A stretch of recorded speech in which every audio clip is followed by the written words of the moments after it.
ఒక మఠానికి సంబంధించినటువంటి ల్యాండ్ డిస్ప్యూట్స్ చివరికి మన భారతదేశ రాజ్యాంగం యొక్క దశ దిశలను కూడా మార్చింది. రాజ్యాంగం యొక్క ఫ్యూచర్ని కూడా డిసైడ్ చేసింది. ఇఫ్ ఇన్ కేస్ ఈ కేసే కనుక లేకపోతే, కేశవానంద భారతి కేస్ కనుక లేకపోతే మన కాన్స్టిట్యూషన్ నిజంగా ఈరోజు ఇలా ఉండేదా? మెయిన్గా ఈ బ్యాక్గ్రౌండ్ స్టోరీ ఏంటి, అలానే దీనికి సంబంధించినటువంటి అంశాలను మనం ఏ విధంగా చూడాలి, ఇటువంటి వాటన్నిటి గురించి కూడా మనం ఈ వీడియోలో డిస్కస్ చేద్దాం. So main thing, very important for exam, main character ఎవరు ఈ కేశవానంద భారతి కేసులో అంటే, అఫ్ కోర్స్ ఈయన పేరు మీదే వచ్చింది కాబట్టి కేశవానంద భారతి. ఈయన ఎవరు అంటే కేరళలో ఎడ్నీర్ మఠ్కి సంబంధించినటువంటి హెడ్గా ఉండటం జరిగింది. ఫస్ట్ మనం చెప్పుకున్నాం కదా, ఒక మఠానికి సంబంధించినటువంటి ల్యాండ్ డిస్ప్యూట్ కేసు ఏదైతే ఉందో ఆ కేసే మన భారతదేశ రాజ్యాంగాన్ని మార్చడం జరిగింది. అదే కేశవానంద భారతి కేసు. ముఖ్యంగా 1950s తర్వాత, మన భారతదేశ స్వాతంత్రం వచ్చిన తర్వాత చాలా వరకు ప్రభుత్వం ఏం చేసింది, ల్యాండ్ రిఫార్మ్స్ని తీసుకురావడం జరిగింది. ఈ గవర్నమెంట్ తీసుకొచ్చినటువంటి ల్యాండ్ రిఫార్మ్స్కి సంబంధించినటువంటి చట్టాల వల్ల ఈ మఠానికి సంబంధించినటువంటి భూమి ఏదైతే ఉందో దాన్ని తీసుకోవాలనేసి ప్రభుత్వం ప్రయత్నించింది. అయితే కేశవానంద భారతి గారు ఏం చేశారంటే నేరుగా సుప్రీంకోర్టుకు వెళ్ళడం జరిగింది. ఎందుకు వెళ్ళారు, దానికి గల కారణాలు ఏంటి? ఎందుకు వెళ్ళారు అంటే ముఖ్యంగా ప్రాపర్టీ రైట్స్ ఏవైతే ఉన్నాయో వాటిని వైలేట్ చేశాయి అన్నారు. దీంతోపాటు రిలీజియస్ రైట్స్ ఏవైతే ఉన్నాయో, ఫ్రీడమ్ ఆఫ్ రిలీజియన్ అని మనకి ఆర్టికల్ 25 అలానే 26లో ఉంటాయి. ఈ రెండింటినీ వైలేట్ చేశాయి అనే ఉద్దేశంతో కేశవానంద భారతి గారు సుప్రీంకోర్టుకు వెళ్ళడం జరిగింది. ఒక చిన్న స్మాల్ ఇష్యూతో మొదలైనటువంటి ఈ కేసు ఏదైతే ఉందో ఒక కాన్స్టిట్యూషన్ బ్యాటిల్గా మారడం జరిగింది. ఇంకా ఇన్డెప్త్గా బ్యాక్గ్రౌండ్లోకి వెళ్ళాలంటే మనకి మెయిన్గా కొన్ని కాన్ఫ్లిక్ట్స్ గురించి తెలుసుకోవాలి. One of parliament versus judiciary. పార్లమెంట్కి అలానే న్యాయశాఖకు మధ్య ఒక కాన్ఫ్లిక్ట్గా మనం ఈ విషయాన్ని పరిగణించాలి. ఎందుకంటే దీనికంటే ముందు ఉన్నటువంటి కేసు 1967 గోలక్నాథ్ కేసు. మనందరికీ తెలుసు ఈ కేసు ఏంటనేది. గోలక్నాథ్ కేసు 1967లో సుప్రీంకోర్టు ఏం చెప్పిందంటే, పార్లమెంట్ ఏదైతే ఉందో అది ఫండమెంటల్ రైట్స్, ప్రాథమిక హక్కుల్ని చేంజ్ చెయ్యలేదు అని కోర్టు తీర్పు చెప్పడం జరిగింది. సో 1967 గోలక్నాథ్ కేసులో పార్లమెంటు ప్రాథమిక హక్కులను సవరించేటటువంటి అధికారం లేదు అనేసి సుప్రీంకోర్టు చెప్పింది. అయితే దీనికి పార్లమెంట్ రియాక్షన్ ఏంటి అంటే 24, 25 అలానే 29వ రాజ్యాంగ సవరణలో తీసుకురావడం జరిగింది. దీని ప్రకారం ఏం చేసిందంటే, వీ కెన్ అమెండ్ ఎనీథింగ్, రాజ్యాంగంలో ఏ అంశాన్నైనా సవరించేటటువంటి అధికారం పార్లమెంటుకు ఉంది అనేసి ఈ రాజ్యాంగ సవరణ ద్వారా పార్లమెంటు తన యొక్క రియాక్షన్ని తెలియజేయడం జరిగింది. ఆ తర్వాత దీని యొక్క పర్యవసానం ఎలా అయింది, రిజల్ట్ ఏమైందంటే హ్యూజ్ కాన్ఫ్లిక్ట్కి దారితీసింది. ఏంటా హ్యూజ్ కాన్ఫ్లిక్ట్ అంటే, ఫస్ట్ చెప్పినట్టు పార్లమెంట్ వర్సెస్ జ్యుడిషియరీకి మారింది. అంటే ఇక్కడ పార్లమెంటు సుప్రీమా లేదంటే రాజ్యాంగం సుప్రీమా అనేటటువంటి ఒక కాన్ఫ్లిక్ట్కి బేసం అయితే ఏర్పడింది. సో దట్ మనకి ఇక్కడ మెయిన్గా ఆర్టికల్ 368 గురించి మనం చూడాలి. ఆర్టికల్ 368కి సంబంధించిన పవర్ ఏంటి, రాజ్యాంగాన్ని సవరించేటటువంటి ప్రక్రియ గురించి మనకి ఆర్టికల్ 368లో చెప్పడం జరిగింది. అయితే ఈ ఆర్టికల్ 368 ప్రకారం పార్లమెంట్ ఏదైతే ఉందో పార్లమెంట్కి అన్లిమిటెడ్ పవర్ ఏమైనా ఉందా అంటే ఈ అన్లిమిటెడ్ పవర్ ఉన్నదంటే ఏం చేసేస్తుంది, రాజ్యాంగాన్ని తనకి నచ్చినట్టు మార్చేసేటటువంటి అధికారం కూడా ఉంటుంది. సో దట్ పార్లమెంట్కి అన్లిమిటెడ్ పవర్ ఉందా, కాన్స్టిట్యూషన్ని మొత్తం మార్చేయొచ్చా అనేటటువంటి ఒక క్వశ్చన్ అయితే రైజ్ అయింది. సో దీనికి అనుగుణంగానే 1973 కేశవానంద భారతి కేసులో వీటన్నిటికీ కూడా ఒక సొల్యూషన్ అయితే దొరికింది. సో ఏంటి 1973 Kesavananda Bharati case.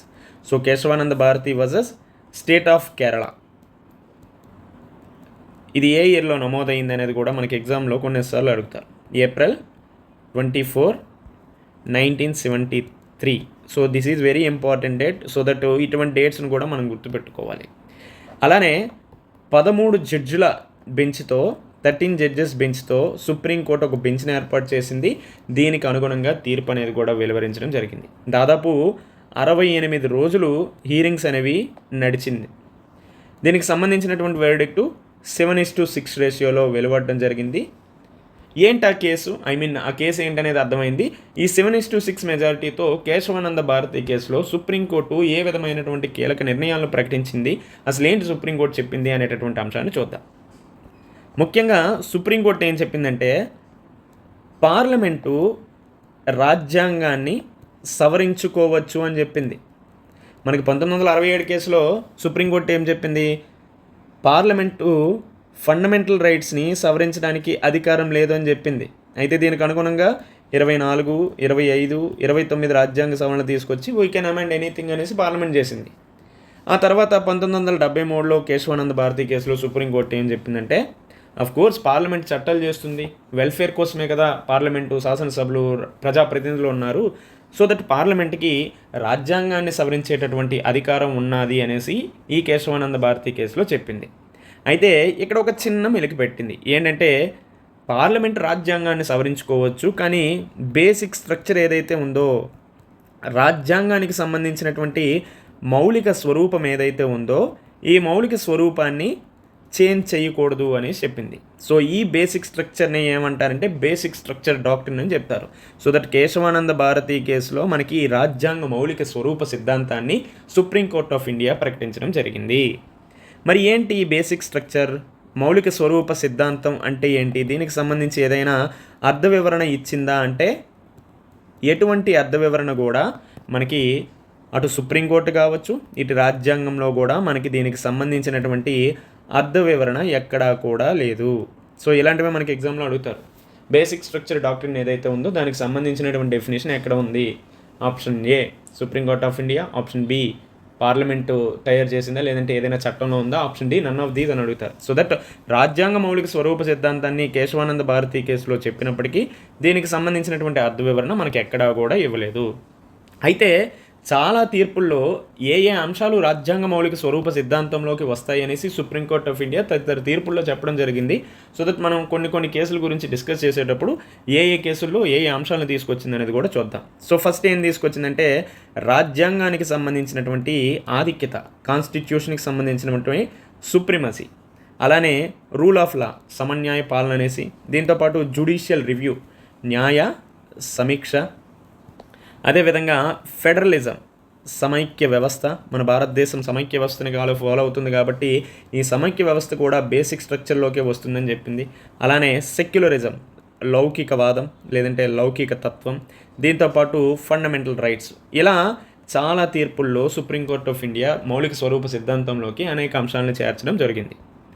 So that ఈ అంశాన్ని అమాయిండ్ చేయొచ్చేమో కానీ ఏ విధంగానూ కూడా డిస్ట్రాయ్ చేయలేరు. అందుకనే పార్లమెంటు రాజ్యాంగాన్ని ఏ విధంగా సవరించినప్పటికీ కూడా ఆ బేసిక్ స్ట్రక్చర్ ఏదైతే ఉందో దాన్ని చేంజ్ చేయలేరు అనేసి మనకి ఈ కేశవానంద భారతి కేసులో చెప్పడం జరిగింది.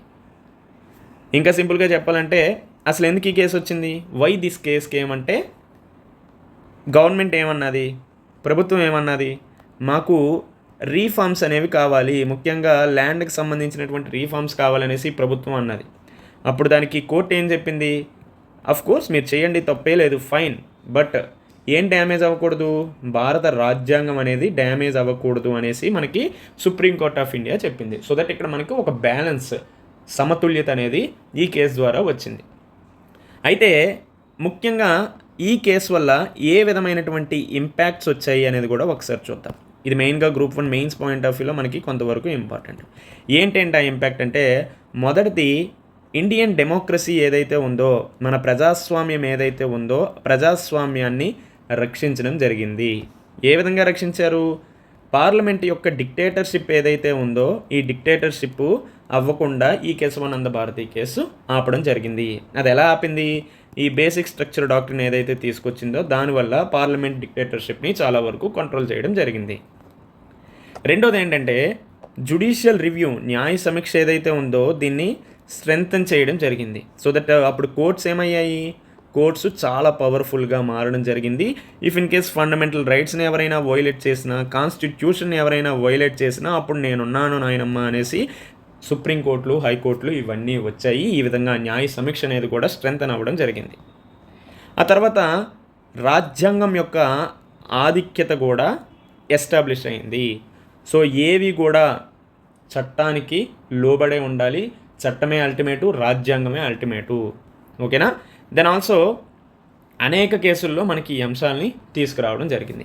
మొట్టమొదటిసారిగా ఈ బేసిక్ స్ట్రక్చర్ ఆఫ్ డాక్ట్రిన్ అనేది మనకి ఇందిరాగాంధీ కేసులో ఉపయోగించడం జరిగింది. ఇందిరాగాంధీ వర్సెస్ రాజ్ నారాయణ్ కేసులో మనకి మొట్టమొదటిసారిగా ఈ బేసిక్ స్ట్రక్చర్ డాక్ట్రిన్ అనే దాన్ని ఉపయోగించడం జరిగింది. Right. So that Kesavananda Bharati case లేకపోతే ఇవాళ మన కాన్స్టిట్యూషన్ ఇలా స్ట్రాంగ్గా ఉండేది కాదు అనేది మాత్రం మనం ఖచ్చితంగా గుర్తుపెట్టుకోవాలి. రైట్. 1973లో సుప్రీంకోర్టు పార్లమెంట్కి ఏం పెట్టింది? ఒక లిమిట్ పెట్టింది. అయితే లిమిట్ పెట్టిందంటే ప్రభుత్వాలకు నచ్చుతాయా? గవర్నమెంట్కి నచ్చలేదు. అక్కడి నుంచి స్టార్ట్ అయ్యింది బిగ్గెస్ట్ కాన్స్టిట్యూషనల్ క్రైసిస్. సో ఏంటి ఆ బిగ్గెస్ట్ కాన్స్టిట్యూషనల్ క్రైసిస్? ఇందాక చెప్పినట్టు ఇందిరాగాంధీ వర్సెస్ రాజ్ నారాయణ్ కేసు ఏంటి, అలానే ఆ తర్వాత మన భారతదేశ రాజ్యాంగంలో వచ్చినటువంటి అనేక సవరణలకు ఈ కేశవానంద భారతి కేసు ఏ విధమైనటువంటి ఊతం ఇచ్చింది, ఇటువంటి అన్ని అంశాలను కూడా తర్వాత వచ్చేటటువంటి సిరీస్లో భాగంగా డిస్కస్ చేసుకుందాం. Until then stay tune, take care, bye.